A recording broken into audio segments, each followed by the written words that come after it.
Այսօր Վարդավառ է, հայ առաքելական եկեղեցին նշում է Քրիստոսի պայծառակերպության տոնը։ Առավոտյան բոլոր եկեղեցիներում մատուցվել է Սուրբ Պատարագ։ Մայրտաճարում պատարագից հետո վեհափառ հայրապետը օժնված ջուր է ցողել հավատացյալների վրա, այդ թվում տնային կալանքի տակ գտնվող Բագրատ Սրբազանի։ Հարցակուրթում գտնվող Նիկոլ Փաշինյանը նույնպես այսօր պատարագի է մասնակցել, այս անգամ Բջջնիում։ Իսկ Հանրապետության հրապարակում Երևանի քաղաքապետարանը մեծ տոնակատարություն էր կազմակերպել հայտնի երգիչ երգչուհիների մասնակցությամբ։ Վարդավառին Երևանի կենտրոնում մասնակցել են նաև քաղաքապետարանի պաշտոնյաները Տիգրան Ավինյանի գլխավորությամբ։ Այս տոնակատարության համար մայրաքաղաքի բյուջեից հատկացվել է շուրջ 200 միլիոն դրամ։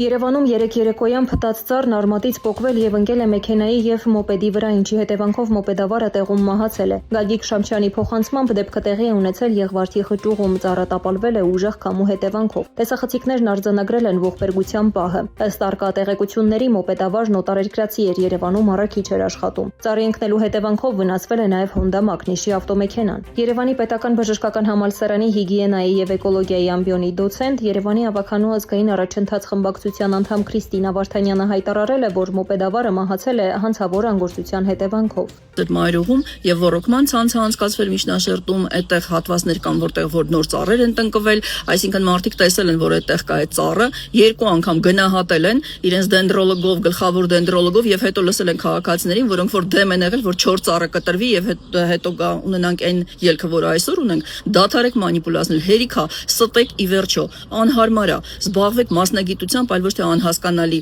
լույսի արագությամբ գալիս եք փողոցներով առավոտյան ժամը 6-ից սկսում եք ծառերը կտրել, հազարավոր ծառեր եք հատում, իսկ 4 ծառը լսում եք քաղաքացիներին, որ քաղաքացիները թույլ չեն տվել, որ դուք կտրեք, դուք էլ չեք կտրել, անհարմար է ուղղակի եւ շատ վատ է, որ լսում եք քաղաքացիներին, եթե տվյալ դեպքում 4 ծառը պետք է հատել, դուք գնահատում եք այդ 4 ծառը եւ ես կդնեմ նաեւ նկարները, բացարձակ կեղևազրկված ծառ, այդտեղ երկու կարծիք լինել չի կարող, այդ ծառը օր առաջ պետք է հատվեր, ինչպես նաեւ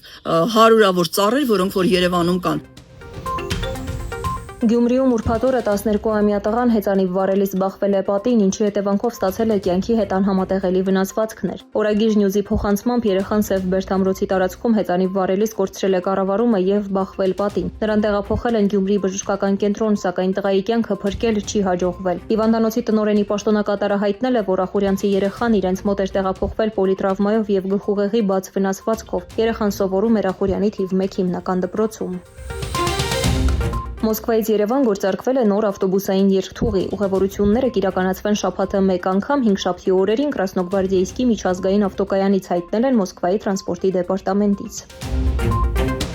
Այս գիշեր Միացյալ Նահանգներն ու Իրանը փոխադարձ նոր հարվածներ են հասցրել։ Կեսգիշերն անց հայտնի դարձավ, որ Իրանը նախազգուշական կրակոց է արձակել Հորմուզի նեղուցում Կիպրոսի դրոշի ներքո նավարկող քաղաքացիական բեռնանավի ուղղությամբ, հայտարարելով, որ նավը չհաստատված երթուղով էր ընթանում։ Դրանից հետո Իրանը փակել է Հորմուզի նեղուցը, ինչին հաջորդել է Միացյալ Նահանգների պատասխանը։ Միացյալ Նահանգները հարվածներ է հասցրել Իրանի ռազմական օբյեկտներին, թիրախավորելով հակաօդային պաշտպանության համակարգեր, ռադարային կայաններ։ Պայթյուններ են որոտացել Իրանի տարբեր քաղաքներում, այդ թվում Բուշերում, Բանդարաբասում, ինչպես նաև Քեշմ կղզու ուղղությամբ։ Իսկ Իրանը հարվածներ է հասցրել Մերձավոր Արևելքում գտնվող ամերիկյան թիրախների։ Ըստ Իսլամական հեղափոխության պահապանների կորպուսի ոչնչացրել է հրամանատարական կենտրոն, ինչպես նաև Հորդանանի Արքայազն Հասան ավիաբազայում ամերիկյան MQ-9 անօդաչուների համար նախատեսված անգարներ։ Ժամեր անց Միացյալ Նահանգների զինված ուժերի կենտրոնական հրամանատարությունը հայտարարել է, որ Հորմուզի նեղուցը մնում է բաց բոլոր այն նավերի համար, որոնք իրավունք ունեն օրինական տարանցում իրականացնելու միջազգային ջրային ուղով։ Միացյալ Նահանգների զինված ուժերի կենտրոնական հրամանատարությունն ընդգծել է, որ Իրանը չի վերահսկում Հորմուզի նեղուցը, իսկ նավերի երթևեկությունը շարունակվում է։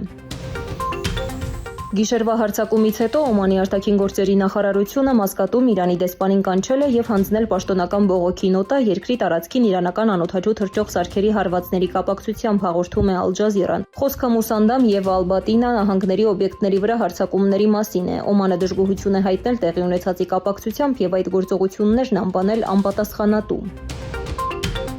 Մահացել է Միացյալ Նահանգների սենատոր Լինդսի Գրեմը, 71-ամյա քաղաքական գործիչը մահացել է երեկոյան կարճատև եւ հանկարծակի հիվանդության հետևանքով, հայտնել է սենատորի գրասենյակը։ Հիշեցնենք, որ Գրեմը Դոնալդ Թրամփի մերձավոր թիմակիցներից էր եւ հայտնի էր իր թուրքամետ, հակառուսական եւ հակաիրանական հայացքներով։ Օրերս նա Ուկրաինայում էր։ Զելենսկու հետ հանդիպումից հետո Գրեմը հայտարարել էր, որ Սպիտակ տան հետ համաձայնության են եկել Ռուսաստանի դեմ պատժամիջոցների օրինագծի շուրջ։ Պատժամիջոցները հիմնականում տարածվելու են ռուսական էներգետիկ հատվածի վրա, բացի դրանից սենատորը երկար ժամանակ կոչ էր անում ռազմական գործողություններ իրականացնել Իրանի դեմ։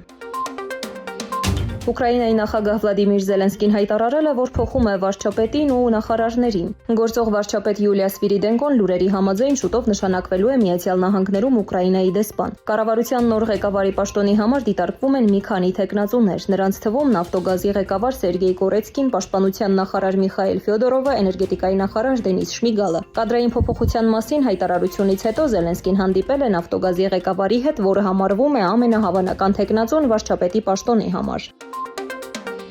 Ադրբեջանում ավտոբուս է կողաշրջվել, ինչի հետևանքով կա 30 տուժած։ Ադրբեջանական լրատվամիջոցների փոխանցմամբ վթարը տեղի է ունեցել Բաքու-Ղազախ մայրուղու վրա։ Զաքաթալա-Բաքու երթուղով ընթացող միջքաղաքային ավտոբուսը դեռևս անհայտ պատճառներով դուրս է եկել ճանապարհից եւ կողաշրջվել։ Տուժածների թվում նաեւ երեխաներ կան։ Ջրհեղեղ է Վրաստանի Թել-Ավի քաղաքում հորդառատ անձրևներից հետո։ Սողանքը կամուրջ է քանդել, վնասելով գազի եւ էլեկտրահաղորդման գծերը։ Հազարավոր բնակիչներ մնացել են առանց գազի եւ էլեկտրաէներգիայի։ Ջրի տակ են մնացել բնակելի տների առաջին հարկերը, խանութները, դեղատները եւ այլ առևտրային տարածքներ։ Տարերքի հետևանքով նաեւ մեքենաներ են վնասվել։ Աշխարհի առաջնության կիսաեզրափակչի բոլոր զույգերը հայտնի են։ Ֆրանսիան կխաղա Իսպանիայի հետ հուլիսի 14-ին, իսկ Արգենտինան եւ Անգլիան հուլիսի 15-ին։ Երրորդ տեղի համար խաղը կկայանա հուլիսի 18-ին, իսկ եզրափակիչը հաջորդ օրը։ Հանրապետության տարածքում առաջիկա շաբաթ առավելապես հյուսիսային շրջաններում սպասվում է կարճատև անձրև եւ ամպրոպ։ Արմավիրում, Արագածոտնի եւ Կոտայքի նախալեռներում երեկոյան ժամերին սպասվում է քամու ուժգնացում 14-ից 18 մետր/վայրկյան։ Օդի ջերմաստիճանը հուլիսի 12-ից 3-ն առանձին լեռնային շրջաններում կնվազի 2-ից 3 աստիճանով, Լոռիում եւ Տավուշում 4-ից 6 աստիճանով։ Հուլիսի 13-ից 14-ն աստիճանաբար նույնքան կբարձրանա։ Արարատյան դաշտում նշված օրերին օդի ջերմաստիճանն էապես չի փոխվի։